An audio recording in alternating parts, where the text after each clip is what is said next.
আসসালামু আলাইকুম viewers, food কিচেনে আপনাদের স্বাগত। আমি আজকে পটলের চোকলা আর পটলের বিচি দিয়ে ভর্তার রেসিপি নিয়ে হাজির হলাম। উপকরণগুলো দেখে নেন। আমি এখানে প্রথমে কড়াইতে সরিষার তেল দিয়ে নিলাম। এখন দিয়ে দিচ্ছি পটলের চোকলা আর বিচি, এগুলো ভালো করে ধুয়ে নিয়েছি। এখন হালকা একটু টেলে নিচ্ছি।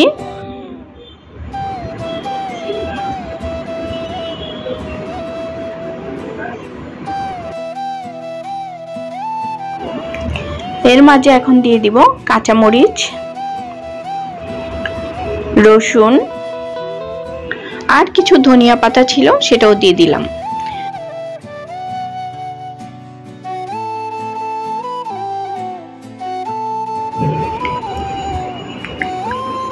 নেড়ে চেড়ে সবগুলো আবার সমান করে নিলাম। আর এখন দিয়ে দিব লবণ পরিমাণ মতো।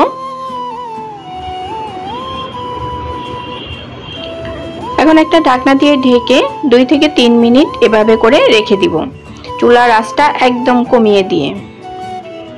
দেখেন এই যে একটু সিদ্ধ সিদ্ধ হয়ে আসছে। এখন আমি দিয়ে দিব শুটকিগুলো, যেগুলা আমি আগে থাকতে ধুয়ে রেখেছিলাম। এখন এগুলাকে শুটকির মাথাগুলোকে কেটে নিয়ে তারপরে আমি দিয়ে নিচ্ছি।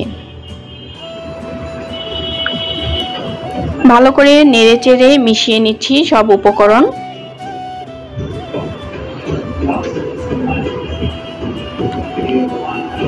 মিশিয়ে নেওয়া হয়ে গেলে আবার সবগুলো কাচিয়ে নিয়ে তারপরে ঢাকনা দিয়ে ঢেকে চুলার আঁচ একদম কমিয়ে ঢেকে রান্না করে নিচ্ছি আরো 5 থেকে 7 মিনিট। আরো 5 মিনিট রান্না করার পর এই রকম হয়ে আসছে। এখনো শুটকিটা পুরোপুরি গলে নরম হয়ে যায় নাই, তাই আমি আরো কিছুক্ষণ এটাকে ভেজে নিব, পোড়া করে নিব। আর এর আগে আমি কিছু কাঁচা পেঁয়াজ দিয়ে দিচ্ছি, ফালি করে রাখা কাঁচা পেঁয়াজগুলো দিয়ে আবার একটু নেড়ে চেড়ে ঢেকে আরো 2 থেকে 3 মিনিট পোড়া করে ভেজে নিব।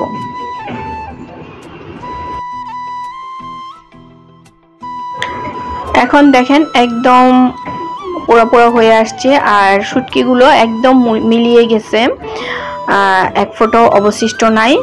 তো এই পর্যায়ে আমি চুলাটা বন্ধ করে তারপরে বেটে নিচ্ছি।